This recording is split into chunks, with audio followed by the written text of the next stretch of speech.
Kamusta na nga po mga master at sa videong ito ay atin nang ipagpapatuloy na gisahin ang chapter 95 at 96 sa manhwa series ng Ranker's Return. Kaya't atin na nga pong agarang umpisahan.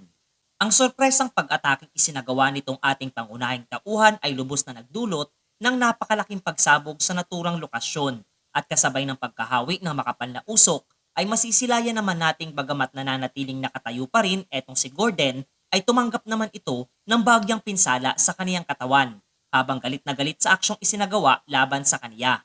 Aminado nga rin itong binata na bagamat malakas ang kanyang pag-atake ay alam niya sa kanyang sarili na hindi ito magiging sapat upang tuluyang paslangin etong Dark Mage na nasa kanyang harapan. Paliwanag nga nitong si Yunwoo na kalahati ng kanyang mga isinaad ay totoo at ang kalahati naman ay kasinungalingan.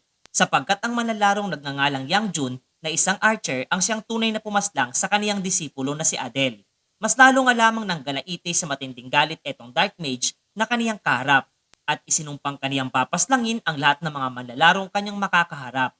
Doon muli nga siyang gumawa ng isang spell at isinamon ang kanyang di umano'y pinagkakatiwalaang partner na nagngangalang PP. Bagya namang nadismaya itong ating pangunahing tauhan buwat sa tila ba pare-pareho nga daw ang panlasa nitong mga nasabing individual pagdating sa pagbibigay ng pangalan sa kanilang mga alaga na medyo weirdo pakinggan. Nagsimula na ngang atasan nitong si Gordon etong si Pipi na tagpasin di umano ang mga kamay at hita ng bastardong manlalaro na nasa kaniyang harapan. Na agad nga rin tinugon nito at kumilos batay sa kanyang naging pahayag at dagli ang tinahak ang kinaroroonan nitong gulat na si Yunwoo. Matagumpay naman siyang nakaiwas, subalit bagyang nababahala nga siya buhat sa napakabilis nga raw nitong kumilos. Pagmamayabang pa nga nitong Dark Mage na kanyang karap, nang lakas nga raw na tinataglay nitong si Pipi ay katumbas ng lakas nitong si Edward at samahan pa ng kanyang Black Magic kaya't ang kanilang kombinasyon ay sadya di umanong imposibleng matalo. Na-question naman nitong ating pangunahing tauhan ang naging payag ni Gordon at kapwa inihayag na hindi lamang siya ang may partner pagdating sa pakikipaglaban. Samantalang sa ibang dako ay ating masisilayan etong si Yuri na biglangang naguluhan sapagkat tuluyan na siyang naubusan ng mana sa katawan habang patuloy na pinapagaling etong mga pinsalang natamo ni Mason. Sumingit naman sa eksena etong si Tangi at mayabang na nawika na mukhang kinakailangan na nitong dalaga ang kaniyang tulong at oras na upang siya ang magpakitang gilas. Pagmamayabang pa nga niya na walang imposible para sa isang kagaya niyang oso dahil sa lakas niyang tinataglay. Subalit hindi na nga niya ito natapos pa buwat ng tinawag na siya nitong kanyang bossing sa lokasyon na kanyang kinaroroonan. At naiwan etong sina Yuri na napapaisip kung ano nga daw ba ang naisa ng ipahayag nitong alaga ni Alibos. Galit na galit nga ito buwat ng pinutol nga daw ng kanyang hangal na bossing ang sanay pagkakataon niya upang siya ay magpasikat. Wala namang pake sa kanyang pinagsasasabi etong kanyang bossing na mas minabuting atasan nga siya na i-distract etong Dark Mage sapagkat nais nga raw niyang labanan etong Death Knight sa isang mano-manong duelo na agaran nga ding ayaw sana nitong gawin. Subalit napilitan din itong sumang-ayon sa kagustuhan ng binata. Muli ngang inatasan nitong si Gordon ang alaga niyang si Pipi na paslangin etong dalawa nilang kinakalaban. Kung kaya't kapwa nga rin agad na kumilos ang mga ito at sinalubong nitong si Yunwoo etong Death Knight upang labanan ng mag-isa habang pinagkakalooban nitong si Tangi ng karagdagang buff na kanyang kinakailangan. Plano nga sana nitong Dark Mage na tulungan ang kanyang alagad. Subalit kinuha naman nitong pasaway na alaga ng binata ang kanyang atensyon at kapwa nagpahayag ng isang panukala na papabor nga daw para sa kanilang dalawa. Aniya ay bakit hindi na lamang daw sila magkasamang panoorin etong kanyang bossing at ang alagad niya na nagsasagawa ng pakikipaglaban kontra sa isa't isa nang sa gayon ay hindi na niya kailanganin pang saktan etong si Gordon. Subalit ang payag ng iyon ay hindi naman nagustuhang marinig ng Dark Mage at mabilis na siya ay inatake. Kasabay ng pag-question kung ano nga daw ba ang magagawa ng isang kagaya niyang mumunting oso. Nagalit naman etong alaga ng ating pangunahing tauhan at agad na nagsagawa ng kanyang ganting pag-atake na talagang ikinabigla nitong si Gordon. Buwat sa pinalilibutan nga siya ng napakaraming ice shards sa bawat direksyon. Maging etong kanyang bossing ay hindi nga maiwasang humanga sa ipinapamalas ng kanyang alaga at kapag ginanahan na upang magseryosong lumaban. Ginamit na nga niya ang kanyang bagong bracelet na nakuwang pabuya sa nagdang pakikipaglaban at pagpaslang sa matataas na opisyal nitong mga rebelde. Nakabilang sa pagsasagawa ng MS Quest, gayon din ang iba pang mga item na kanyang pinangahawakan ng sabay-sabay. Mas naging mainit nga ang kanilang bakbakan nitong Death Knight at hindi nga siya makapaniwala buwat sa napakalaking karagdagang lakas ang kanyang tinataglay sa kasalukuyan. Nagbigay nga ito ng kasiyahan sa kanya habang isinasambit na kung sakaling muli nga daw silang maghaharap nitong si Edward ay natitiyak niyang hinding-hindi na siya nito matatalo.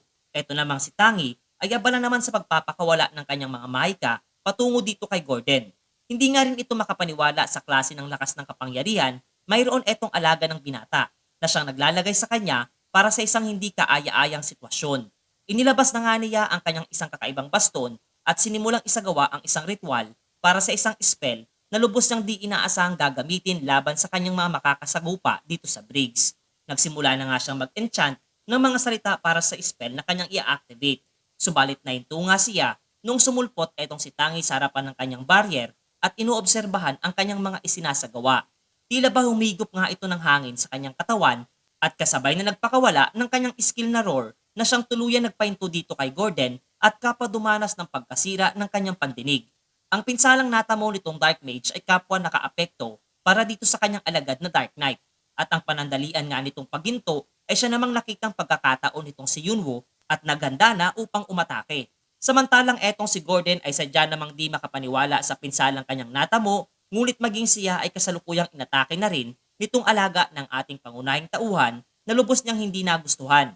Habang magkasabay silang dalawa nitong kanyang alagad na ipinadala na sa kabilang buhay mga master. Sa ibang dako nga nitong nasasakupan ng imperyo ay masisilayan din natin itong iba pang mga pulutong ng mga undead na nagsasagawa din ng pagsalakay. Subalit ang mga ito nga ay madali lamang na ididispatcha nitong mga manlalaro na pinangungunahan nitong sina Kim Seok Jong. Naguguluhan nga siya kung bakit napakadali lamang ang mga itong nagagapi at walang kaalam-alam na ang tumatayong individual na kumokontrol sa mga nasabing nilalang na si Gordon ay napaslang na nitong ating pangunahing tauhan. Kasalukuyan ngang tinatanong nitong binata ang kanyang mga kasamahan kung marami silang items na napasakamay na sinang-ayunan naman nitong tatlo habang kapwa nga nagpaalam na itong si Yunwoo sa kanila dahil mayroon pa nga daw siyang ibang bagay na kinakailangang asikasuhin. Makaraan nito ay atin ngang masisilayan etong emperador na binabasa ang mga bagay na nagawa at natuklasan nitong ating pangunahing tauhan. Natutuwa nga etong si Alexander sapagkat napaslang niya ang isang High Dark Mage at muli na naman sa pagkakataong ito ay pinatunayan nitong binata ang kanyang abilidad habang tinatawag bilang Viscount Yunwoo. Saad pa nga nitong emperador na sa ngayon nga raw ay wala siyang maibibigay na pabuya. Ngunit kung mayroon nga daw siyang hinahangad na sandata ay maaari niya itong ipagkaloob sa binata na agad naman itong sinagot na nais niya ng isang kwintas. Hinangad nga niya ang isang kwintas na tinatawag na Symbol of the Meadow na isang unique grade item na magbibigay ng mataas na attribute at upang ito ay ma-activate ay tanging kinakailangan lamang niya ng pagkilala nitong orc na si Dakan. Pagkatapos ay binigyan pa nga siya nitong emperador ng isang panibagong klase ng kwintas na aniya ay malamang na nababagay para dito sa binata kaya't pakaingatan nga daw sana niya ito. Pagkatapos ay muling ipinakita sa atin etong bayan ng Briggs kung saan etong sina Mason ay nagpapasalamat at kapwa nagpaalam na kay Yunwoo dahil tapos na ang kanilang gawain habang etong si Tangi ay nagrereklamo dahil ayaw siyang bitawan nitong si Yuri. Pagkaalis nga ng mga ito ay sinimulan ng isa-isahin nitong binata ang mga items na kanyang nakolekta. Una na nga dito ang tinatawag na Gordon Staff na napakataas ng ipinagkakaloob na attack power para sa isang magician at iniisip na ito ay maaari niyang maibenta ng ilang milyong won. Sumunod dito ang Dark Spirit's Cry na nagpapataas ng elemental damage at dagdag sa bawat stats na mayroon ang sino mang gagamit na muli niyang ikinatuwa at ipinalit ito sa bracelet na Desert Dragon's Essence. Panguli sa mga ito ay ang regalo na kaniyang natanggap mula sa emperador at nung kaniya nga itong sinimulang buksan ay literal na namangha itong magbosing habang binabalot ng nakakasilaw na liwanag. Pagkatapos ay muli ngang ipinakita sa atin etong si Mr. Choi na abala sa pagsasanay kontra sa kanyang guro na si Alibos na ayon pa nga dito na ito na ang kanyang ika-72 pagkatalo. Dagdag pa nga nitong binata na kung nais niyang maabot ang bronze level ay kinakailangan nga daw nitong si Mr. Choi na hasain ng mabuti ang kanyang kasanayan at hindi sila hihinto sa pagsasanay sa ngayon hanggat hindi siya nakagagawa ng isang maayos na pag-atake laban sa kanya. Samantalang natanong naman siya nitong kanyang matandang estudyante kung mayroong magandang nangyari sa kanyang isinagawa buwat nang hindi nga maipinta ang mababakas na kasiyahan sa pagmumuka ng kanyang guro. Ang kasiyahan nga nitong nadarama ay dulot nitong item na ipinagkalob ng emperador na tinatawag na Guardian Spirit of the Dark Arts na isang epic grade item na nagpapataas sa stats at bisa ng sino mang gumagamit ng Dark Arts. Isa nga daw itong hulog ng langit mula sa emperador Habang patuloy na nababahala etong kanyang estudyante sa ekspresyon niyang pinapakita at maging sa mga oras niyang iyon ay nakadama nga rin etong si Alexander ng kakaibang lamig na malamang ay dahil dito sa kakaisip ng ating pangunahing tauhan.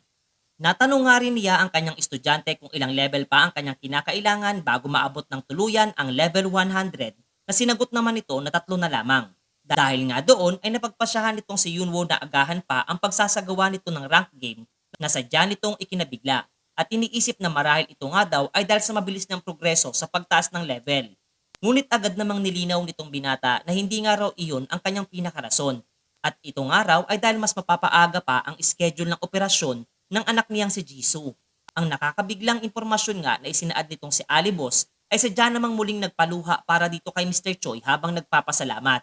Kung kaya't nilinaw nitong ating pangunahing tauhan na ito nga raw ay naging posible dahil sa tulong ng hindi nagpapakilalang sponsor. Wala namang hinto sa pagpapasalamat etong iyaking matanda habang kasabay na patuloy ang pagpatak ng mga luha at kanyang mga sipon. Ngunit lingid nga sa kaalaman ng lahat ay eto talagang si Yunwo ang siyang tunay na nag-sponsor para sa nasabing operasyon ng kanyang anak na babae at tanging ayaw lamang ilahad sa mga manonood. Dahil nga rin sa impormasyong inilahad nitong ating pangunahing tauhan sa iyaking matanda, ay muli ngang mas nadagdagan pa ang pagnanais na maabot nito ang bronze level upang aniya ay masuklian niya ang kabutihan nitong kanyang guro, gayon din ng hindi nagpapakilalang sponsor para sa operasyon ng kanyang anak na ikinatuwa namang marinig nitong binata. Pagkatapos ay inilipat muli ang eksena dito kay Yang Chan na natutuwa sa positibong reaksyon at pagsusumikap nitong estudyante ni Yunwo. Ngunit hindi nga rin ito maiwasang mangamba dahil sa tila ba kakulangan pa nito sa kasanayan pagdating sa pakikipaglaban. Ngunit pinakalma naman siya ng kanyang kaibigan at isinaad na huwag nga raw niyang kakalimutan na siya ang pinakamahusay na guro sa larong arena at mayroon na siyang naisip nga raw na paraan upang matulungan etong nasabing matanda. Iniba naman itong kanyang matalik na kaibigan ang takbo ng kanilang usapan at mas sinangad na ilahad sa kanya ang tungkol sa pagnanais ng kanilang mga dating kaklase sa senior high ng isang reunion.